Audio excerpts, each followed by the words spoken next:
East Bengal টিমের head coach Carlos Cuadrat তিনি এই মরশুমে ইস্ট বেঙ্গল টিমের অ্যাজ এ হেড কোচ হিসেবে রয়েছেন। পরবর্তী মরশুমেও কি আমরা এই কার্লোস কুয়াদ্রাতকে ইস্ট বেঙ্গল টিমের হেড কোচ হিসেবে দেখতে পারবো, সে সব খবরে আপডেট দেবো। কিন্তু প্রতিদিনের মতো বলবো, খেলার আপডেট ভিডিও পাওয়ার জন্য আমাদের চ্যানেলটিকে তোমরা সাবস্ক্রাইব করতে একদম ভুলো না। তো চলো শুরু করছি হচ্ছে প্রথম খবর। প্রথম খবরটি হচ্ছে স্ক্রিনে তোমরা দেখতে পাচ্ছ ব্লু রঙের কার্ড দেখানো হচ্ছে।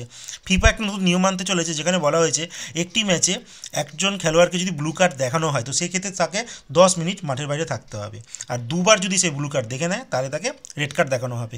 তো একটা প্রশ্ন উঠে আসছে, যদি ধরো কোনো খেলোয়াড়কে ব্লু কার্ড দেখানো হলো, তো সেই টিমটা সেই যে সময়টা যে 10টা মিনিট যে সে তিনি থাকবেন না, সেই সময় যদি তারা ঢিলমো করে কাটিয়ে দেয় তো সেই ক্ষেত্রে রেফারি কীভাবে কাউন্টার করবে, তো সেইটাই এখন দেখার বিষয়। এখনও চালু হয়নি, খুব শীঘ্রই চালু হবে। আর ইন্ডিয়াতে আমি দেখতে চাই কোন রেফারি প্রথম কার্ডটি দেখায়। সবাই হয়তো বলবে রাহুল গুপ্তাই হয়তো প্রথম কার্ডটি দেখাবে, তো আমারও সেই দিকেই ইন্টারেস্ট আছে যে রাহুল গুপ্তা কী করে। তো এবার বলবো আইএসএলের খবর। গতকালকে আইএসএলে একটা হেভিওয়েট ম্যাচ হয়ে গেছে, যেখানে উড়িষ্যা এফসি ঘরের মাঠে মুখোমুখি হয়েছিল এফসি গোয়া। সেই ম্যাচটিতে উড়িষ্যা টিম 1 গোল এগিয়ে থাকার পরও তারপর সমতা ফেরায় যে গুপ্তা, যিনি একটা দূরপাল্লার বিশ্বমানের একটি গোল করে, আর ম্যাচটি শেষ অবধি 1-1 গোলে শেষ হয়। আর পয়েন্ট টেবিলে 1 নম্বর স্থানে রইল উড়িষ্যা, তারা 15 ম্যাচে 31 পয়েন্ট পেয়েছে। 2 নম্বর স্থানে রয়েছে এফসি গোয়া, তারা 12 ম্যাচে 28 পয়েন্ট নিয়ে রয়েছে।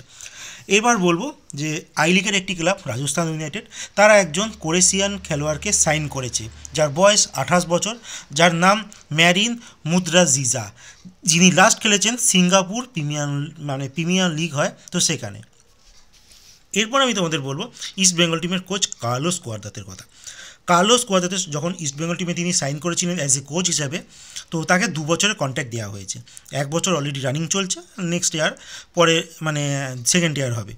এবার বলে রাখবো, শোনা যাচ্ছে ইস্ট বেঙ্গল টিম ম্যানেজমেন্ট থেকে তাকে লং টাইম কোচের জন্য কিন্তু ভাবা হচ্ছে, তাকে আরও 3 বছরের চুক্তি অফার করা হচ্ছে।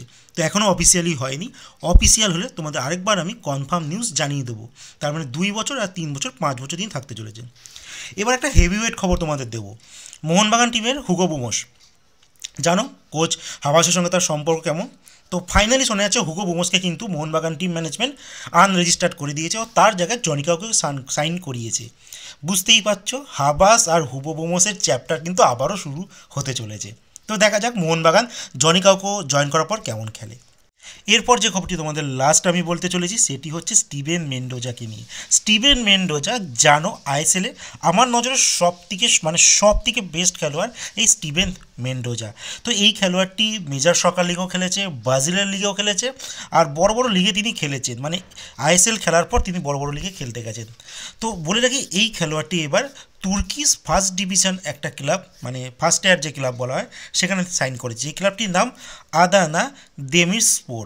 তো তিনি এই ক্লাবটিকে বর্তমানে সাইন করেছে। তো আশা রাখবো আইএসএল থেকে আরও ভালো ভালো ফুটবলার যারা বেরোবে, আর ভবিষ্যতে বড় বড় লিগে তারা খেলবে, আর ভারতের নামও কিন্তু সেখানে পৌঁছে যাবে।